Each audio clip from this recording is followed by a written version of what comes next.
교재 80페이지 제가 읽겠습니다. 세례 요한은 예수님의 길을 잘 예비한 사람입니다.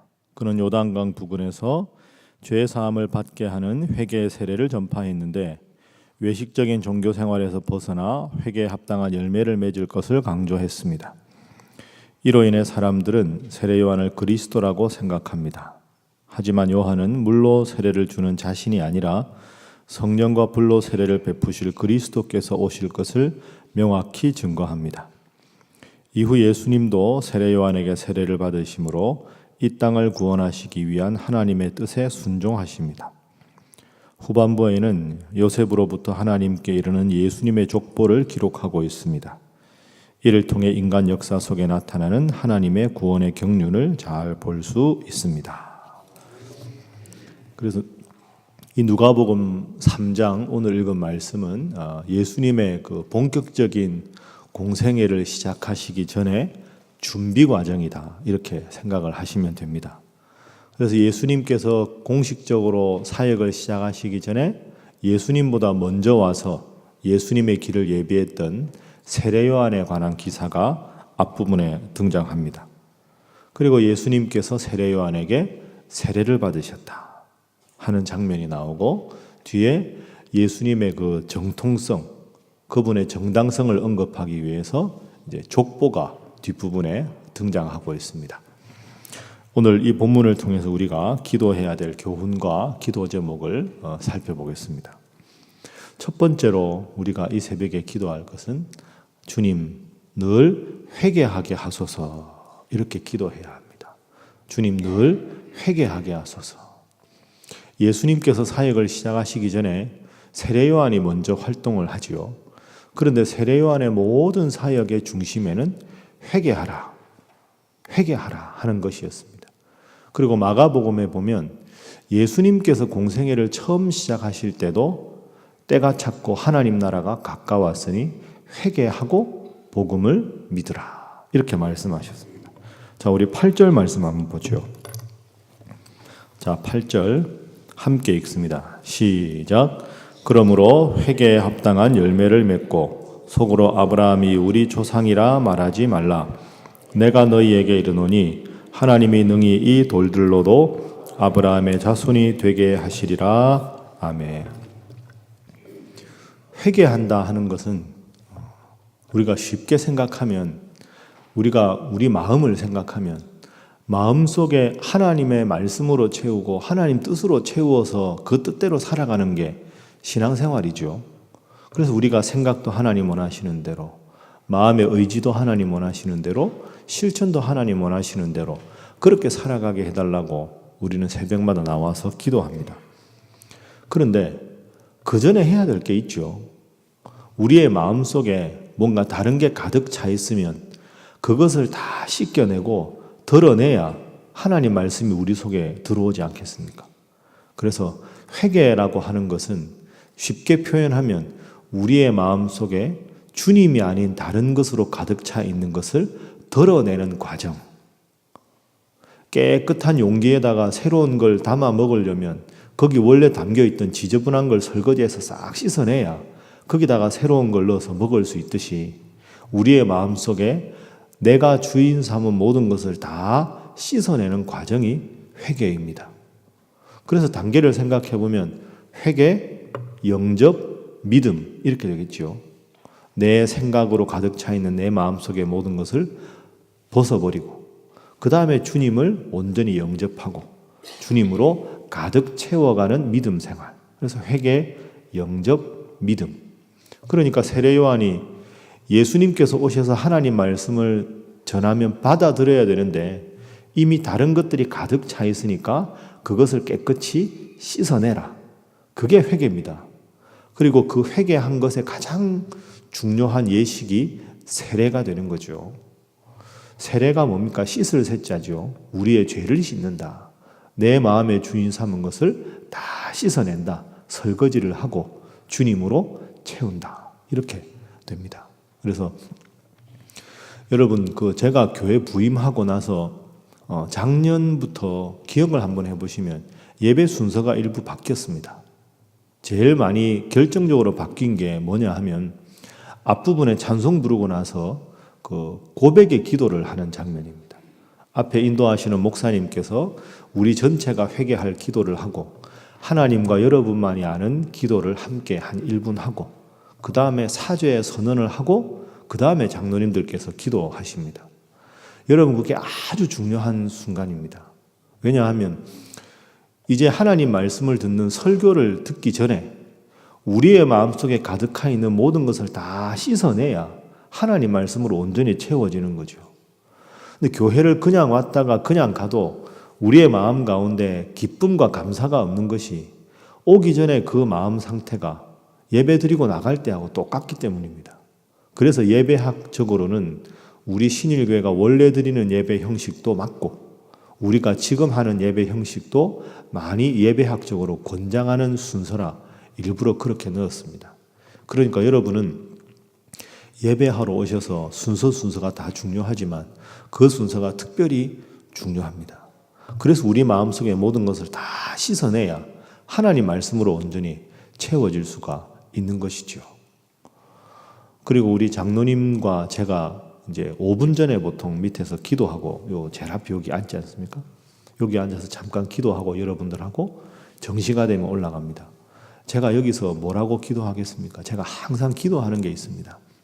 하나님, 제가 이제 예배도 드리고 설교를 하러 단으로 올라갑니다. 하나님 앞에 예배자로 설교자로 서기에 부족한 나의 영적인 상태, 정신적인 상태, 육체적인 상태, 모든 불충분하고 더럽고 부족한 것들을 나사렛 예수 이름으로 다 씻어 주옵소서. 그리고 제가 이 단에 올라갈 때 성부 하나님, 성자 예수님, 보혜사 성령님 저와 함께 올라가셔서 이 예배가 하나님 앞에 온전히 드려지는 예배가 되도록 역사하여 주옵소서. 그러고 올라갑니다.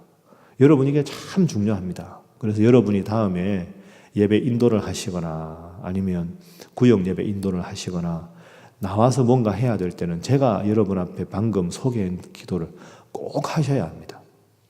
그래서 항상 하나님 앞에 나오면 예배 순서와 관계없이 하나님 앞에 나왔는데 제가 여전히 부족하고 죄 많은 상태로 나왔습니다. 제 모든 죄악을 깨끗이 씻어 주옵소서. 이 기도를 제일 먼저 하셔야 합니다. 그래야 하나님께서 여러분 마음을 보시고 은혜를 주시지 않겠습니까? 우리가 이렇게 생각하면 제일 먼저 딱 떠오르는 인물이 요한복음 4장의 사마리아 여인이죠. 제가 여러분에게 몇 번 설교했습니다. 예수님에게 영생의 물을 나에게 주사 제가 여기 물기르러 나오지 않게 해주십시오. 그런데 16절에 보면 예수님께서 가서 내 남편을 불러오라. 왜 예수님 남편 이야기 하셨습니까? 다시 복습해 오면 그 여인이 예수님 제 마음에 오셔서 제 마음의 주인 되어 주십시오 하고 말씀은 드렸지만 그 마음에는 5명의 남자에게 버림받은 분노와 한과 슬픔과 그 억울함이 가득 차 있었습니다. 그걸 다 씻어내야 그 마음 가운데 주님을 중심에 모실 수 있지요. 그래서 예수님께서 남편을 불러오라 하는 것은 내 마음속에 지금 가득 차 있는 모든 미운 감정, 서러운 감정을 다 토해내고 씻어내라. 그걸 탁 놓아야 하나님 말씀이 온전히 너의 마음을 지배할 수 있다. 이런 뜻입니다. 여러분 새벽기도 나오실 때마다 주님 앞에 나와 기도하실 때마다 먼저 하나님 이름을 부르신 다음에 여러분 마음속의 모든 죄악을 다 고백하셔서 항상 예배당에 들어올 때보다 나갈 때 더 크신 하나님의 임재를 경험하시고 하나님 나를 사랑하신다 하는 것을 분명히 경험하시는 여러분 모두 되시기를 주님 이름으로 축복합니다. 첫 번째는 항상 회개하는 삶을 살아가게 하옵소서. 두 번째 기도 제목은 하나님 저의 본분을 정확히 알고 사역하게 하옵소서. 저의 본분이 무엇인지 그 주님 주신 직분에 겸손하게 사역하게 하옵소서. 자, 우리 세례 요한 기사를 한번 보겠습니다. 자, 15절 말씀. 자, 세례 요한이 워낙 훌륭하니까 15절, 우리 16절까지 두 절 읽습니다. 시작. 백성들이 바라고 기다림으로 모든 사람들이 요한을 혹 그리스도신가 심중에 생각하니 요한이 모든 사람에게 대답하여 이르되 나는 물로 너희에게 세례를 베풀거니와 나보다 능력이 많으시니가 오시나니 나는 그의 신발끈을 풀기도 감당하지 못하겠노라. 그는 성령과 불로 너희에게 세례를 베푸실 것이요. 아멘. 자, 세례 요한이 여자의 몸에서 난 자 중에 세례 요한보다 큰 이가 일어남이 없도다. 제가 이번 주에 설교도 했지만 그 말씀을 칭찬을 들은 이유가 오늘 본문입니다. 세례 요한이 참 겸손하지요. 15절에 사람들이 당신이 혹시 그 하나님의 예언된 메시아 구원자 아닙니까? 이렇게 묻습니다. 세례 요한 반응을 보십시오. 16절에 나는 물로 세례를 베풀지만 그는 성령과 불로 세례를 베푸실 것이다. 그리고 나는 그를 신발끈을 풀기도 감당하지 못한다. 여러분, 이 고백이 얼마나 겸손한 고백입니까? 이 겸손한 고백이 가능한 이유는 자기의 본분을 정확하게 알았기 때문입니다.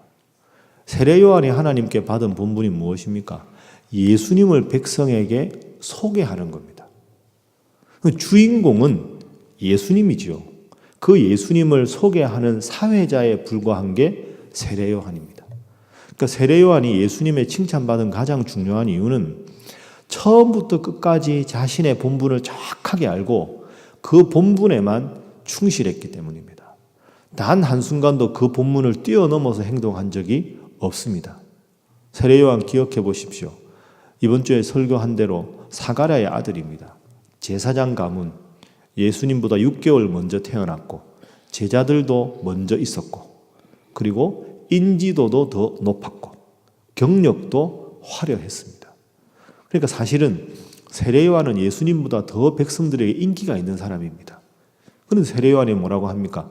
그는 흥하여야 하겠고 나는 쇠하여야 하리라. 나는 그의 신발끈을 풀기도 감당치 못한다. 그리고 자기 제자 예수님께 보냅니다. 이제는 내 제자 하지 말고 예수님 제자가 되라. 끝까지 자신의 본분에 겸손하게 순종했기 때문에 세례 요한은 훌륭한 인물이 될 수가 있었습니다. 간혹 그런 말씀 듣는 경우 있죠. 우리 교회는 그런 분 안 계시지만 직분을 받고 나서 사람이 변했다. 저분 집사님일 때는 안 저랬는데 자꾸 뭐 구역장 맡고 교구장 맡고 권사님 되고 안수 집사님 되고 저러다 보니까 변했다. 여러분 그거는 두 가지입니다. 시샘일 수도 있고 진짜로 조금 변했을 수도 있고 절대로 여러분 그러면 안 됩니다. 하나님이 우리를 써주시는 것에 오조리 감사해야지 우리가 알아야 얼마나 알겠습니까? 우리가 뭐 지식이 있어야 얼마나 있겠습니까? 오늘 하루 이 순간에 하나님 우리를 치시면 오늘 우리 생명이 끝날 수밖에 없는 게 우리 인간 존재인데 뭐 우리가 참 좀 안다고 그렇게 하면 되겠습니까? 세례 요한 모습 보십시오. 얼마나 끝까지 겸손했습니까? 제가 21년 배웠던 목사님 항상 교육자 회의 때 목사님들하고 아침에 커피 한잔 하면 하시는 말씀이 교회가 좀 뭐 잘 되고 이러면 우리가 여러분 하면 긴장하거든요. 무슨 말씀 하시려고 여러분 하나 딱 보면 딱 한마디 항상 금방 떨지 마세요. 그렇게 표현이 별로 좋은 표현은 아닌데 겸손하세요 이 말을 친근하니까 금방 떨지 마세요. 설교 끝나고 나와서 교인들이 은혜 받았다고 막 좋아해도 금방 떨지 말고 목사님이 우리 교구 많다서 너무 좋아요. 제일 훌륭하신 것 같아요. 그래도 금방 떨지 말고 목사는 절대로 금방 떨면 안 된다.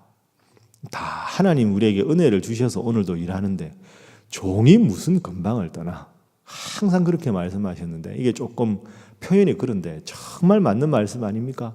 아 하나님의 은혜로 이 쓸데없는 자 왜 구원하여 주는지 아무리 생각해도 모르는 우리 존재가 그 조금 경험했다고 교만하면 되겠습니까? 여러분 겸손해야 기도하는 분이 될 수 있습니다.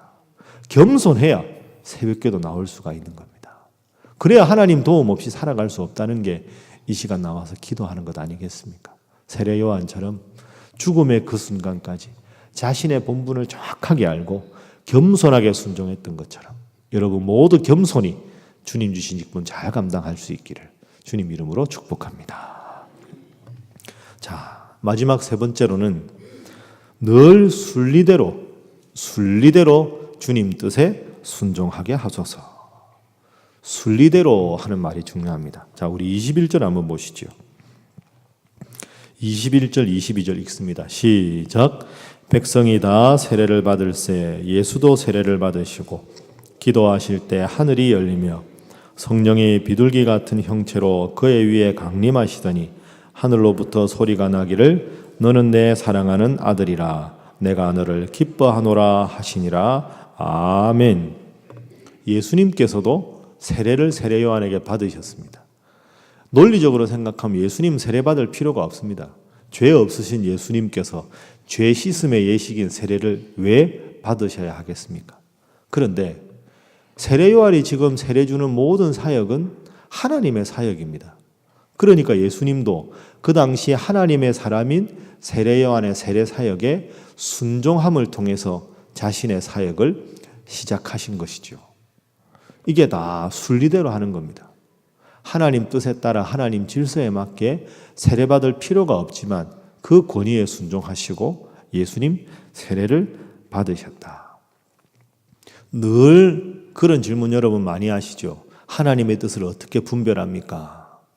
하나님의 뜻이 무엇인지 분별을 자꾸 하고 싶어도 분명한 응답이 안 나올 때가 있지 않습니까? 그런데 여러분 생각해 보면 하나님은 모든 일을 순리대로 진행하시는 분입니다. 초자연적인 역사를 일으키시고 하지만 기도해도 잘 모르실 때는 기본적인 자세는 순리대로 하시는 게 좋습니다. 하나님께서 다 상황을 조성하셔서 그렇게 마음을 주시면 그 마음대로 순리대로 행하는 게, 예수님도 오늘 보시면 순리대로 이렇게 행하셨지 않습니까? 그래서 순리와 자연스러움이 하나님의 뜻의 대부분이다. 이렇게도 우리가 생각할 수 있습니다. 오늘 하루도 살아가실 때 하나님께서 여러분 주신 마음대로 물 흐르듯이 순리대로 하나님께서 기쁜 마음 주시면 기뻐하시고 어려운 일 들으면 여러분 모르게 기도하시고 작은 것 하나에도 감사할 것 있으면 눈 잠시 감고 감사하시고 오늘 하루도 우리 예수님 하신 것처럼 순리대로 자연스럽게 물 흐르듯이 주님 주신 하루 은혜 가운데 생활하시기를 주님 이름으로 축복합니다. 함께 기도하겠습니다. 하나님, 늘 스스로를 비워내는 회개의 삶을 살아가게 하시고 저의 본분을 정확히 알고 겸손히 사역하게 하시며 늘 순리대로 자연스럽게 살아가는 삶을 살게 하옵소서. 하나님, 오늘 대선 위에 함께 하시고 국론이 하나로 통합되어 주님 뜻에 맞는 후보가 선출되게 하시며 온 백성이 한 마음으로 새로운 이 땅이 되게 하여 주옵소서. 함께 기도합니다. 주여 믿습니다.